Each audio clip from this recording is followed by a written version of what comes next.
जी आप मोहन भागवत जी हैं, राष्ट्रीय स्वयंसेवक के अभी संघ प्रमुख हैं महाराज जी। इधर इधर लगा एक आसन भी इस पे बिछा दो। सबसे बड़े संगठन आरएसएस राष्ट्रीय स्वयंसेवक संघ के प्रमुख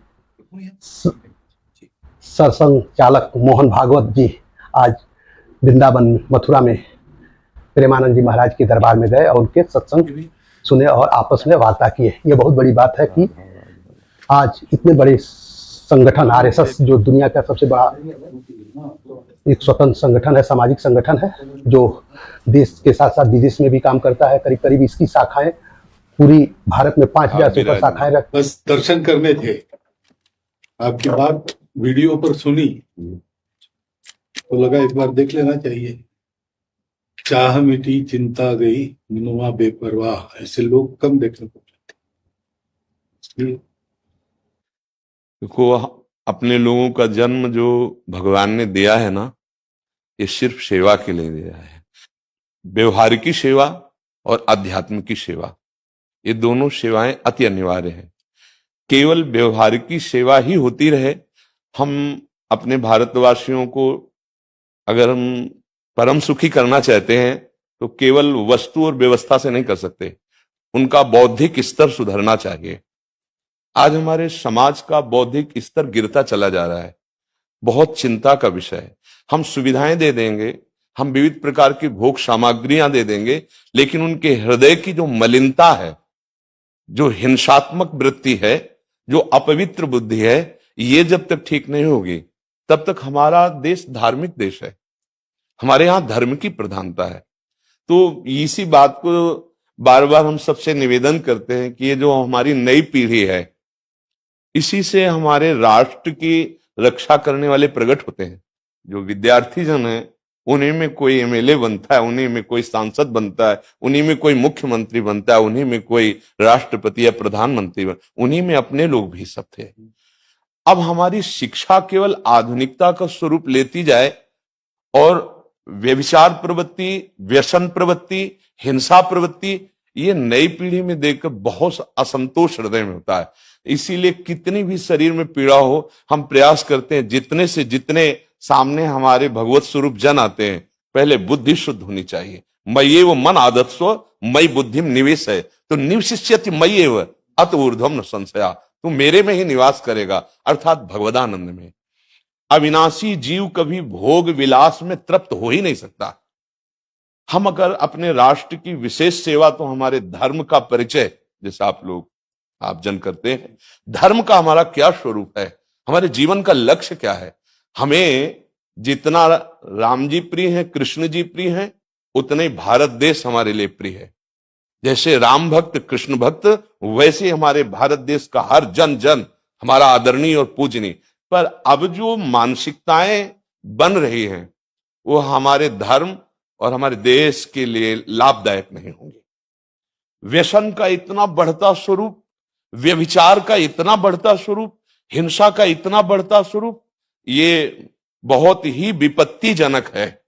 अगर ये बढ़ता रहा तो हम विविध प्रकार की सुख सुविधाएं देने पर भी अपने देशवासियों को सुखी नहीं कर पाएंगे, क्योंकि सुख का स्वरूप विचार से होता है। सुख और दुख की स्थिति सत्य नहीं है, आगमा पाइनो अनित्यास, लेकिन हमारा विचार और विचार हमारा गंदा हो रहा है। बस हमारा उद्देश्य यही है कि हमारे देशवासियों का विचार शुद्ध होना चाहिए। अगर विचार शुद्ध है तो राष्ट्र प्रियता, जन सेवा, समाज सेवा, ये सब स्वाभाविक होने लगेगा। और विचार अशुद्ध है तो सुविधाएं बहुत हैं, उनका दुरुपयोग हो रहा है। तो बस आप सबसे बड़े बड़े जो उपदेष्टा जन हैं, जो बड़े बड़े धर्म की रक्षा के लिए भगवान ने जिनको भेजा है, उन सबसे यही प्रार्थना है कि सब व्यवस्था करते हुए हमारे देशवासियों की बुद्धि अध्यात्म को समझे।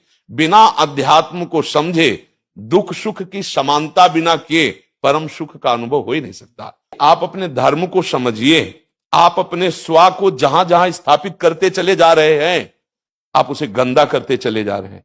मदिरा में, हिंसा में, द्यूत कीड़ा में, बेविचार में, इसे दोष नहीं समझा जा रहा आज। और हमारे शास्त्र है, हमारे राष्ट्र सेवा के लिए बहुत विशाल हृदय की आवश्यकता है। हमारे शरीर को बहुत स्वस्थ रखने की आवश्यकता है, तभी हम समाज सेवा, राष्ट्र सेवा। तो शरीर और बुद्धि दोनों का स्वस्थ होना बहुत आवश्यक है। तो शरीर को तो नष्ट किया जा रहा है विषय भोगों में। लोग समझने लगे हैं कि मांस खाने से हमारा स्वास्थ्य अच्छा रहेगा, हम बलवान बनेंगे। अध्यात्म बल नहीं तो तेरे शरीर की चर्बी बढ़ा ले, लेकिन तू न काम पर विजय प्राप्त कर सकता, न क्रोध पर, न लोभ पर, न मोह पर, न हिंसा पर। फिर क्या जीवन। तो इसीलिए हमारा बार बार हृदय में सबसे प्रार्थना है, जिस संत भगवान भी आते हैं कि देखो इस समय आवश्यकता विचार शुद्ध करने की है, आहार शुद्ध करने की है, आचरण शुद्ध करने की है। हमारे देश ने चरित्र की पूजा की है। रावण किसी बात में कम नहीं था। आज भी कोई शिव अगर अभिषेक होता है तो तांडव स्तोत्र उसी का गाया जाता है, जटाटवी गलत ज्वल प्रवाह पावित स्थले। ऐसा विद्वान और ऐसा बलवान जो 20 बार जैसे झूला आराध्य देव को झुलाया जाए, ऐसे महादेव सहित पार्वती को बाजुओं पे झुलाया, वो महाबली चरित्रहीन हो गया तो अपने देशवासियों ने राक्षस कह दिया उसको। चरित्र कि तुम साधारण देह नहीं हो प्यारे, तुम अविनाशी के बच्चा हो, जो चाहो कर सकते हो, पर तुम्हारी चाह गलत दिशा को चली गई। व्यसन छोड़ो, बेविचार छोड़ो, तो हमारी राष्ट्र सेवा में लगो, समाज सेवा में। बूढ़े बूढ़े में मुझे भाषण करना था भारत के विकास पर, स्व के आधार पर भारत का, बिल्कुल यही बात मैंने रखी। आप लोगों से सुनते वही बोलते और वही करते, राष्ट्रीय और व्यक्तिगत चरित्र का। बस चिंता ये होती कि हम लोग करते चले जा रहे हैं, आप लोग भी करते चले जा रहे हैं, इतनी बातें बढ़ भी रही। तो प्रयास तो हम करेंगे, निराश तो हम कभी होंगे नहीं, क्योंकि जीना इसी के लिए है, मरना है तो इसी के साथ मरना है। परंतु क्या होगा ऐसी चिंता मन में आती है, इनके भी मन में आती है, उनके भी, सबके मन में रहेगी। इसका उत्तर सीधा ये है कि क्या हम श्री कृष्ण पर भरोसा नहीं करते? क्या बात है। बस हमें जो एकदम सही, हमें जो खास बात पकड़नी है, क्या हम सच्चिदानंद त्रिकालज्ञ सर्वज्ञ जगत गुरु भगवान श्री कृष्ण के भरोसे में भी कमी है क्या? अगर भरोसा दृढ़ है तो वही होगा जिसे कहा जाता है परम मंगल में। परम मंगल होगा, कदम पीछे नहीं।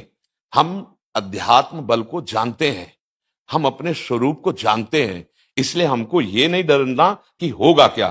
3 प्रकार की लीलाएं भगवान की हो रही, एक सृजन और एक पालन और एक संहार।